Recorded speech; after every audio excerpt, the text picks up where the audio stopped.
On these episodes of Behind the Screen, we talk about Windows Update Management solutions and what is available for you. And if we have time, we're going to talk with our guests about what's their favorite feature on ChatGPT. So let's start.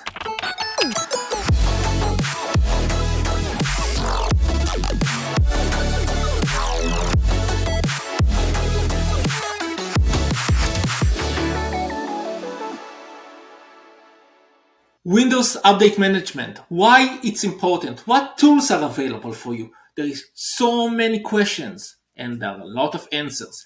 And to answer those questions, I have invited my colleagues Nir and Arya to join us this episode and provide you with their point of view on what is available.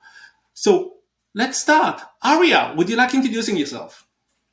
Hi all, my name's Arya. I'm a program manager on the Windows Update team, the same as everyone else here.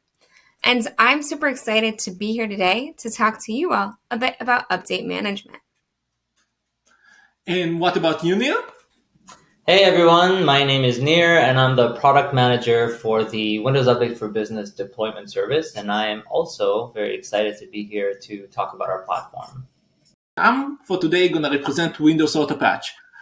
Arya, would you like giving us a quick overview of Windows Update for Business and what are the benefits and what are the use cases? Yeah, sure. So when we talk about Windows Update for Business, it's kind of funny, and I know Nir and I will talk about this a decent amount of Windows Update for Business is really an umbrella term for a variety of different products.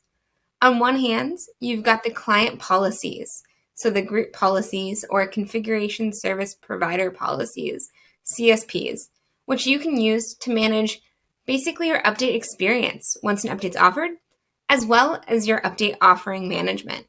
But if you want an even better offering experience and more control over which updates are offered when, or even some more intelligence, we actually recommend you use another of the WFB umbrella products, Windows Update for Business deployment service. And with that, Nir, who knows way more about that than I do, can tell you more. Yes, so let me talk a little bit about the deployment service. Like Arya said, the client policies is basically the management solution that you know and familiar with that's been around for a long time.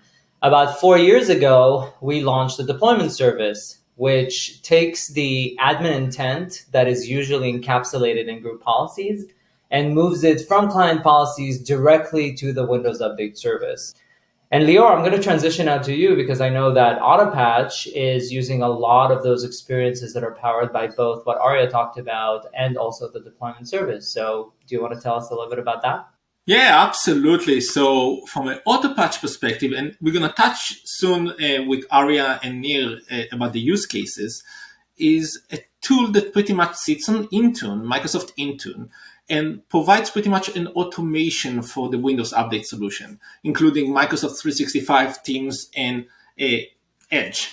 And with that being said, we are leveraging, as Nir mentioned, a lot of those capabilities that were developed by the great team of the WFB and WFB DS team to bring it all together and pretty much creating an automated system to drive automation on a monthly basis or as needed from a customer perspective. So the idea behind it is pretty much automate the process and give you IT admins less things to worry about.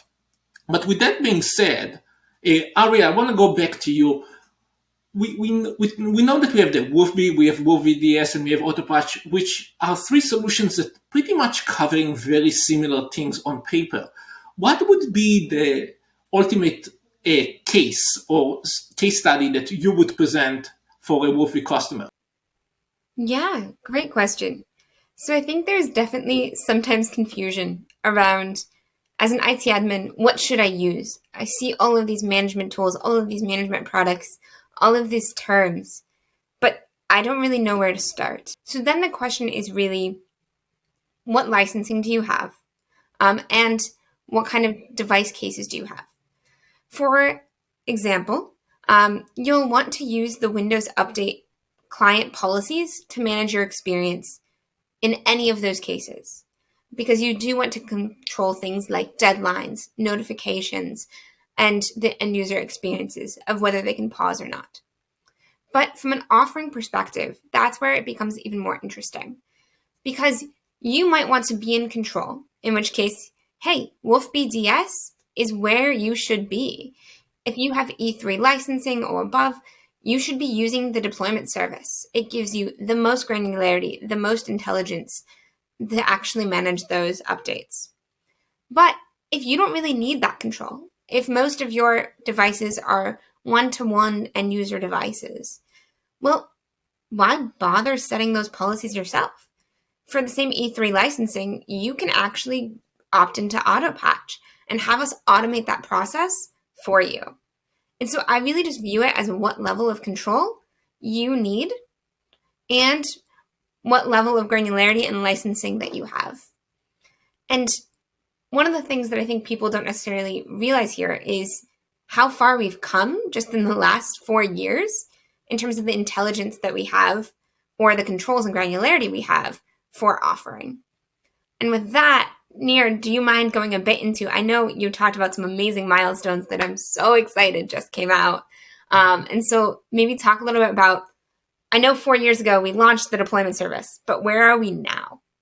I mentioned drivers and firmware servicing that came to the deployment service just this week. We are very excited about this feature. The reality is that IT admins, whether on-prem or cloud attached, simply do not have tools to deploy, approve, and schedule driver and firmware updates. There's a dual problem here. The first one is that admins don't know when updates are available, and when they are available, they don't know which one to pick. And then the second problem is that they have zero control, or rather had zero control over the deployment of drivers, basically being treated as consumer devices. Whenever a driver landed on the Windows Update service, it would get offered. Any IT admin knows that that is the definition of not having control over when those updates show up on devices. And so now with the deployment service and through the solutions that integrate with our platform, admins have the solution for both problems. Lior, could you talk a little bit about Autopatch's plans to use the new deployment service capability for driver and firmware servicing? Absolutely. So as both Aria and Nir mentioned, there are a lot of really good capabilities and features that the team is building. And from Autopatch perspective, we just take this goodness that the team has been developing and pretty much implementing it into the automated solution of Autopatch. As my friend Russ Wilson says, we are all one team, just different use cases. And from that purpose, we are taking the WolfBee capabilities, as we mentioned, and the new features that that Neil just mentioned about the firmware and driver, and implementing it into Autopatch. It's still not there yet. It's going to be there in the upcoming months, and we're going to share more updates about it through our blog.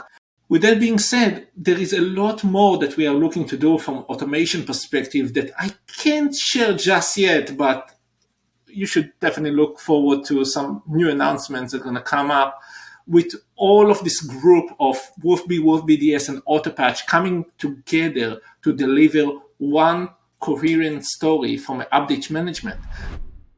Now, after we cover these great solutions and we talked about it, the name of this show is Behind the Screens. And the purpose of it is to get to know the engineers, the product managers that are working behind the screens to develop all of these great solutions. And I want to take a minute. Aria, I know ChatGPT has been all over the news right now. We embedded it in Bing. It's going to come up to Microsoft 365. It's coming out to Edge. So much cool stuff that I got to test. Anything that you found in ChatGPT that you enjoy using? Yeah, I think ChatGPT is fun to play around with. And it definitely makes it a very exciting and accessible thing for AI, which has been a major topic for a long time, but maybe not always the most accessible. And I was really excited to use it to see if it could automate my job so that I could have more free time to just play with my puppy. And so I asked ChatGPT how it would use AI to improve the Windows Update experience, which is basically the pieces that I own. And It was great. It provided some interesting answers. I then asked it for how it would go about doing it in more depth, and it told me to reach out to Microsoft, who is an expert on updates. So it became very circular very quickly, and I realized for a bit more time I probably have to keep doing my job, which is good since it pays my bills. It's a job security, absolutely. What about you, Neil? I said, hey, I'm a solution provider and an application developer, and I build apps for IT admins. I really want to help them deploy drivers and firmware. How can I do that? And again, Bing AI delivered that the deployment service is a platform that can be used. So I was pretty happy about that. I think on a personal level, we've been used to searching with search engines using a certain taxonomy. And I think that I'm finding it a little bit difficult in my head to transition to natural language. I'm sure that once there's going to be a tipping over for me, it's going to be the only way that I could search the web. But I found that interesting.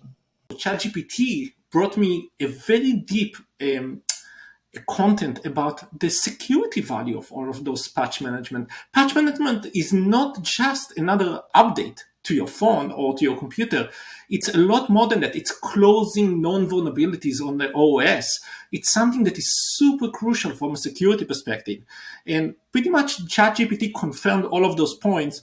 And also, on the fun part, if you are looking to write a song and you're not Katy Perry or Justin Bieber, sorry, those are the first two names that came to my mind, challenge ChatGPT to write some songs for you, and you can do it in different genre.